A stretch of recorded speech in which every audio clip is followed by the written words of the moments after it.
Hello Namibia, hello Africa. I am Soraya Mentor and welcome to Africa Beyond Borders. We get to chat to amazing Africans who've traveled beyond their home countries. It is all about culture and how we carry our culture everywhere we go. Today's guest is Senga Brockerhoff. I practice so much to say that. Hi Senga, how are you? Hi Soraya, thank you so much for having me. Thank you so much for joining us. I'm so excited to talk to you. Senga is a professional filmmaker and theater producer and director. That is a title that I aspire to be one day. It's just amazing to see your work. Firstly, where did that passion come from? Well, it started in school, so my background is essentially in theater. I'm a theater kid, as they say. So I started very young. One day we saw a notice and I found myself at the Rehoboth School of Arts, where I met Saverius Majid, who you of course know is also one of Namibia's theatre legends. And from there, passion just grew from strength to strength. And even after school, coming back, I just found myself falling back into theatre over and over again. And eventually, since about 2016 or so, I branched into acting in film and then eventually writing and directing and producing in film. Absolutely amazing. I want to take it a step back and just find out a bit more about your background, like where you grew up, what culture, ethnicity you're from. So I was born and raised in Rehoboth, so I'm a bastard gal. Rehoboth. So I born and raised, went to high school in Rehoboth, and then I went off to Stellenbosch to study accounting, which was not quite in line with where we are today. So I always say I took the long way round. And then I came back from Stellenbosch and started sort of working freelance here and there, not really going into the accounting thing, and ended up working at what was then Playhouse Theatre, and from there the National Theatre of Namibia, before eventually going freelance in 2018. Oh my gosh. How's the journey of being a freelancer in Namibia been like so far? It's hard. I would not recommend. Oh, okay. Maybe a 2 out of 10. 2 out of 10 do not recommend, only because it's so hard to consistently generate your own work, to Zula, to sponsors, as they say, and to just consistently also be honing your craft, trying to level up, learn new skills, to add to the CV, to get better jobs, to earn more money, that kind of thing. So it's very hard in that sense. But I feel if you're driven and creative enough, the reward is in being able to choose your work and to just have a creative, fun time in life. I'm noting that down. I wish I had a notebook right now because I'm sitting with Senga. I would love to tap into your theatre journey now around the world, how that entire process was. And Senga has traveled to so many countries. In my mind, I'm trying to list them all right now. But I'd love to tap into firstly, like Finland. That's the one that stood out for me the most. But that was a big one. I'm glad you brought up that one. That's also my big favorite one. That one stood out the most to me. Because I think that was the first time that I'd flown on a plane, I think, if I'm not mistaken. A whole experience. So, a whole experience. And I always like to joke and say, well, you know how some people say theatre won't get you anywhere, but, you know, what happened was, we won the theatre awards that year, Saverius and I, for the play Poppy Engelbrecht. Oh, thank you, but that was 2002, like it doesn't matter. Decades ago. And part of that was that we got to attend the Tampere Theatre Festival in Finland. Wow. And so that was the trip, and we went to the festival. We met some collaborators in theatre, and most of all we attended the festival where we just got to see amazing productions every day. It was an amazing experience for such a young girl at the time. I think I was 19 at the time. Oh jeez. So just walk us through, like if a Namibian's watching this right now and also wants to go out to other festivals, like what was that process like, just preparing the paperwork? How did you find out, okay, we're going to Finland? What was that like? I'm not entirely sure on the paperwork thing. I think at that time it was done through NTN, but I would definitely suggest that obviously you have to have a look on the internet, find festivals to apply to. And then a good way to go about it is maybe to check in with embassies to see if they would support your project. And also if you apply to festivals and your project is is accepted, chances are they might pay for your accommodation and travel. And you know, it's always nice, especially for us earning Namibian dollars, it's nice if somebody helps you out in US dollars or euros. And then if you get accepted to a festival, that little paper will also help you to get the visa applications done, because I think in recent years, and with all the madness in the world, visa applications have gotten a bit trickier now. Yeah, people are a lot more strict about who they're letting into their countries. So to avoid disappointment, always make sure that you find out the visa requirements and do that well in advance. Wow. Great tip, great tip. I would like to know, going to the festivals now as a 19-year-old, what was the first culture shock that you had, be it in theater or just even in the way people recycle there? So for me, it was an interesting experience in the sense that, you know how we are in our African context so very used to that we don't normally see homeless white people or white people doing the kind of sort of cleaning jobs, garbage men jobs type of thing. Yes. So I think for me what stood out about my trip to Finland was for the first time seeing poor white people, which I mean is not a thing, because everybody nowadays, everybody can struggle, but I think just from a cultural context, it was a strange uptake to my brain. Just to see. But I think it also kind of cemented that idea that wherever you go, people are just people, whatever race, whatever skin tone, people are just people, you know, so that was interesting. Oh, that is just so beautiful to hear. I would love to tap into more the entire journey of Europe. How has that journey changed the way that you do your art now today? I definitely saw amazing theatre at in the Finland Festival, but even beyond that, I've had the opportunity to perform at the Grahamstown Arts Festival. Yes. That was a few years then after the Finland trip, and that was incredible. And I've also then had the opportunity to travel for a conference to Beijing in 2017. See what I which was all about theatre management. And then in 2023, I also managed to secure a residency with the Alabama School of Fine Arts.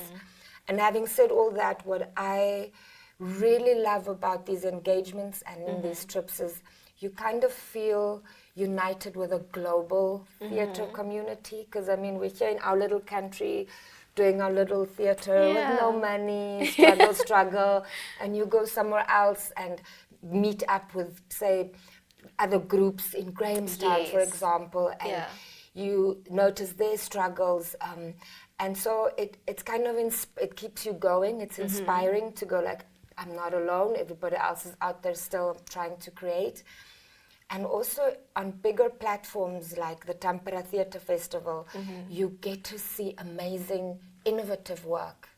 So it really makes you think, what am I creating? How am I creating? So you come back with Vuma again, ready to feel your country as well. So I think those trips are important. Yes. For inspiration. I absolutely love the idea that you brought Grahamstown, because I actually went to one of the festivals recently and I think it was absolutely amazing.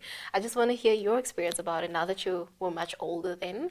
How was it like just traveling to there and settling in? So I wasn't much, I think, if I can now, the years are stacking up now if I'm trying to remember. I think it might have been, so maybe I was like 23 only, so not much, but it was also an amazing experience to just meet all of the theatre practitioners and especially students from not just Grahamstown, but from drama departments all around South Africa and Africa. And it was an interesting experience because, you know, when you're sort of unknown and oftentimes you'll be there in the middle of the day at like 2 o'clock performing your little piece to like 7 people sometimes. So that kind of, I think it grows you in the sense of you got to buckle up and be thick-skinned if you want to do this thing because it's hard. So those festivals really teach you about how competitive this thing actually is that we're in. Absolutely love that. I want to know more about Beijing now. Yeah, that was another one that also stood out. So it was a conference on theatre management, and it was for countries in Africa, hosted by this educational association in Beijing. Wow. So that was me from Namibia. There was, I think, from Zimbabwe, from Mauritius, from Yes. Kenya. So it was just sort of talks and little workshops and watching performances.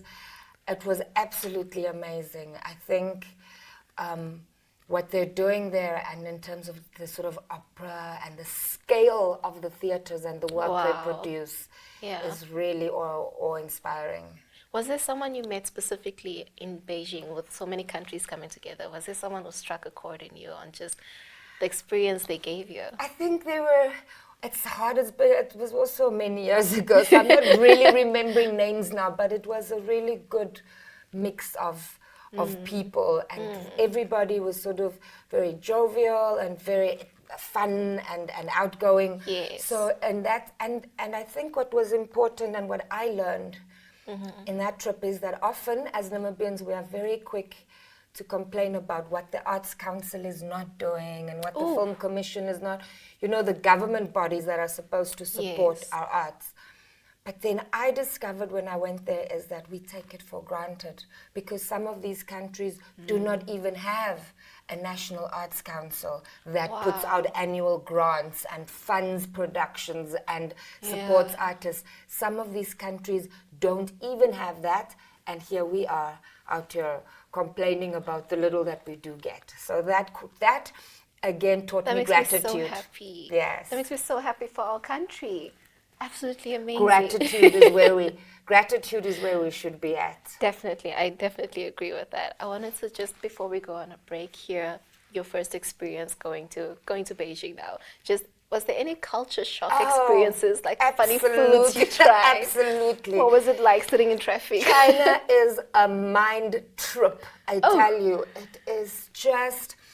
First of all, I think I get overstimulated easily by lots of sounds and sights and smells. It was very loud and very smelly. So it's all of your senses are overstimulated. But then what is also impressive is that just sort of people's willingness to work hard and people's ingenuity and innovation. Because I tell you, wherever there's a 1 meter by 1 meter space, there's somebody selling something from a frying pan, Wherever there's a 1 by 2 little space, somebody's selling something. Wow. You could be in a bus in this heavy traffic going past, and you'll see a guy in his little flatbed truck with a bicycle with cabbages stacked up high, and he's on his way to go sell his cabbages, Regular so I Tuesday. think maybe as a nation, as us Namibians, maybe we could learn a little something from them, just in the sense of working hard every day to make a buck. That was amazing to see. And and then, of course, their long theatre history, where they would have these little dioramas of exact miniature replicas of the sets of these operas that they have created. So it's like this little, and it's the amazing detail. Cool. So I really loved visiting some theaters and seeing some opera theaters. Wait, so you could just walk by and see like the different productions? It's actually in a little museum where they would have little write-up of that's beautiful. what opera it was, and then they would have this little set, and they would even have the costume in a little glass box. Yes. So it was a little theater history lesson. I'm so excited to tap into the theatre world around the world, literally, with you. Just before we continue, we're going to take a quick break, viewers. I can't wait, but I know you guys can wait for just a few seconds. See you guys soon.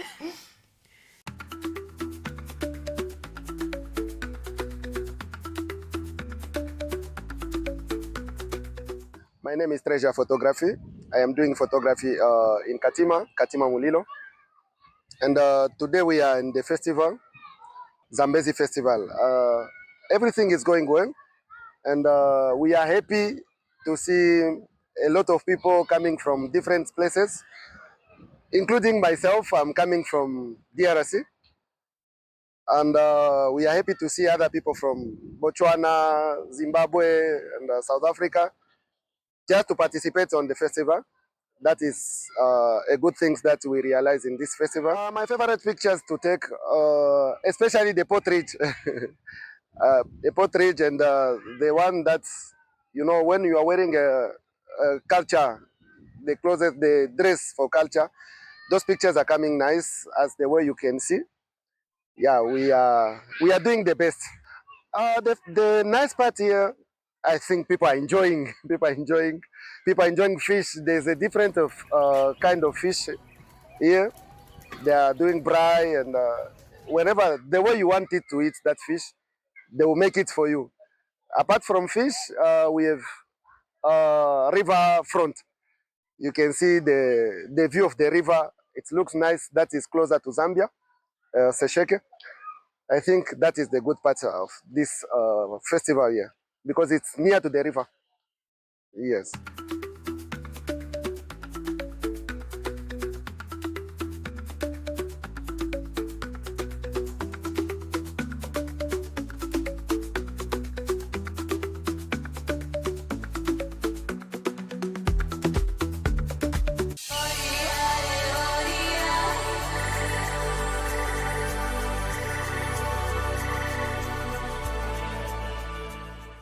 Hello Namibia and welcome back to Africa Beyond Borders. I'm your host, Soraya Mentor. Still with me is Senga Brockerhoff, who's a theatre film director and producer. Hi Senga. I mean, we've already spoken, but we were just trying to get into now more of your journey around the world, especially as a theatre and film producer and director. Speaking about Alabama, this was in 2023, if I'm not mistaken. Yes. That entire journey, what was it like? And what did you go to Alabama for? Oh, that one is very dear to my heart. So I had been cultivating this really great partnership with the Alabama School of Fine Arts for quite a number of years. And in 2023, early in the year, they came over and brought a group of kids.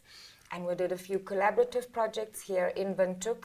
And then at the end of the year, they invited me and said invited me for a residency, essentially. Yes. So what that entailed was that I went and spent time at their school, the Alabama School of Fine Arts. Amazing art school, performance arts, visual arts. And so spent some time at the school, and then I also got to create pieces with the kids. So it was very, very quick, very short residency. I essentially had about 3-4 days. And together with 2 different groups of kids, I got to create these pieces with them. So I also got to work with them and create, which is always a joy, that if you could just sort of write something and bring it to life with these incredible kids. So that was a very heartwarming and fulfilling experience for me. And I'd be very happy to return back there again, to see these kids. And anyway, and so they also came back this year again. We did a beautiful collaboration with them again. So here's hoping that it will be a very long and fruitful friendship. I wanted to hear, well, I know that theatre has its own culture. So going to Alabama, was there a way that the school was run that was just different for you that you had to adjust to? So it's not so much like the adjustment to it, it's just the fact that they even have this at all. Oh, wow. Because we don't have, in Namibia, we don't have a sort of art school like that already teaches kids in their high school years from about the age of 13, 14 to actually be studying arts full-time, whether it's visual arts like photography or sculpting, whatever, or performance art. The fact that these kids are so lucky that they even have that to begin with. I would have loved to drop out of mainstream school at 15 and attend an art school. So I think that's the one thing that they really have one up on us, is that they are able to nurture this talent at a very young age. Also because it's a real proper art school where the kids audition to be able to attend the school. They attend school full-time. They even have what sort of reses, like hostels, where kids who are outside of out of Alabama or Birmingham, Alabama, they can come and stay there. So that made me kind of go like, ooh, now I need to find the money to open my own art school somehow. Because I do think it's important that not all of us are sort of geared for academic learning. And the way currently that the academic system is set up, we all have to go to school and learn the maths and the geographies and the things, and maybe some of our brains are not geared like that. Or maybe if you can start doing art at a young age. So that was, and so it, for me, the comparison just to where, how they would take art really seriously. I also judged the regional theater competition, school competition in Alabama, and there you could see it was like thousands of kids from all art schools from around the southern part of the US coming together in this like 2-day competition. And there you realize, but they are serious about this thing, you know? So yeah, so maybe someday we'll also get there. Get there. I mean, with you in this country, I don't see us not ever not succeeding. We can always hope. I wanted to hear more about your experiences in Alabama. Was there ever, as a Namibian, do you remember fun interaction that you had with someone where you taught them something from Namibia? Well, I really enjoyed spending time with the kids, because we spent a long time really just talking about theater as a whole, but then coming back to the pieces that I created with them, because my thought about the pieces was that I didn't really want to just create something this side and then bring it there and then direct those kids without any context for who they are and what they're experiencing. Yeah. And so I had been wondering about, we've all been talking about COVID and how it affected us as the adults and the elderly who have the comorbidities and all of that, how everybody else was experiencing COVID. But nobody stopped and asked, are the kids all right? How did the kids experience COVID, and what were they thinking and feeling towards or during all of this? And so that's what the pieces came from. And so for me, it was interesting then to have this sort of cross-cultural conversation about, even though we are from different parts of the world, there was something so similar to how we were experiencing, experiencing COVID, and then also a kind of uniqueness to how each of the different individual kids experienced it from the next kid next to them who's their classmate. Yeah. You know, so just that kind of difference in people and difference in experience was interesting to talk through, and from that background create the pieces. So that was a good cultural exchange. Wow. Absolutely beautiful to hear.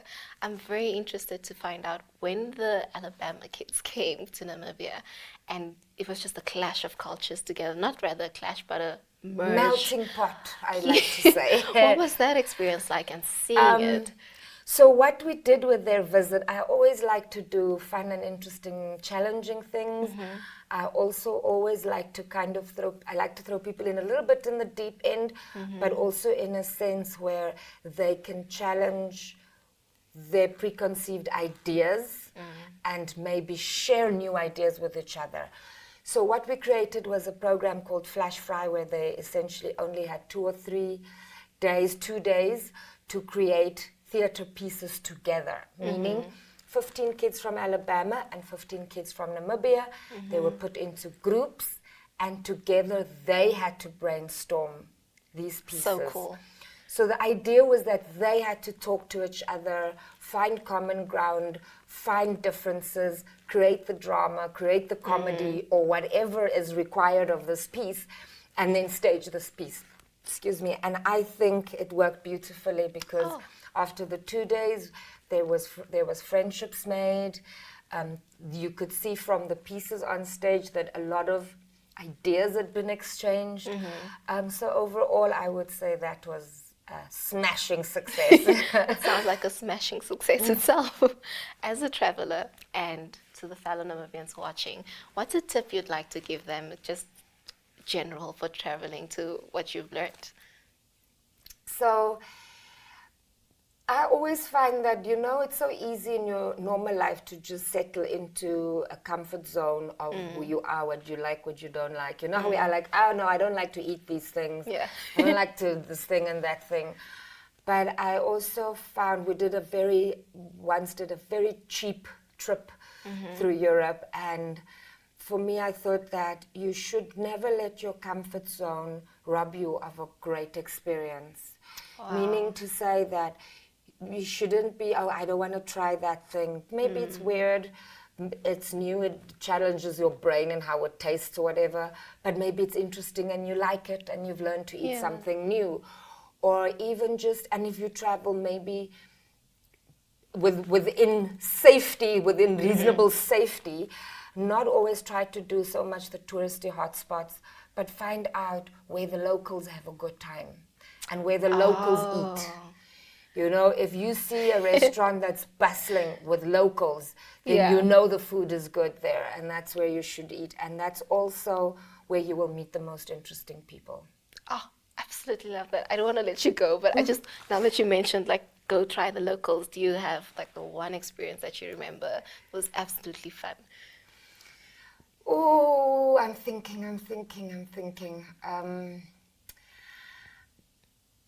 I don't, in terms of theatre, I've already said which ones were close to my heart, but then I also, like I said, spent a little time doing this short little trip, Europe trip. And I'm glad we did it then because tourism has changed countries, but I got to see Venice before all of the pollution and before all of that. And that was my favorite city out of a few European cities. Like, I'd seen Paris and Barcelona, but Venice just really had. And so what we did when we arrived there is that we rented these bicycles, and we just sort of cycled all around this island. And that is so cool. Eating figs off a tree, and it was kind of sort of that movie idea of that is a movie. Island. And I was terrible. I fell off the bicycle at some point because I can't even ride the bicycle. With your grief. But it was just this romantic idea of bicycling around an island and eating figs. So that was a very special memory. Sounds so cool. Now I want to go to Venice and eat figs. You ride have bicycles. to before it sinks because global warming is not going well. Yes, that's a good note. That's a good note for travelers. Senga, I absolutely had so much fun sitting here with you today. Thank you so much for your time. Thank you for chatting to me. So have a very good weekend. Oh, thank you so much. To all our viewers watching, thank you for joining us on this episode. You can catch us every Monday at 8:30 p.m. on DSTV channel 285, GoTV channel 25, and OneUp2.com. See you guys next week.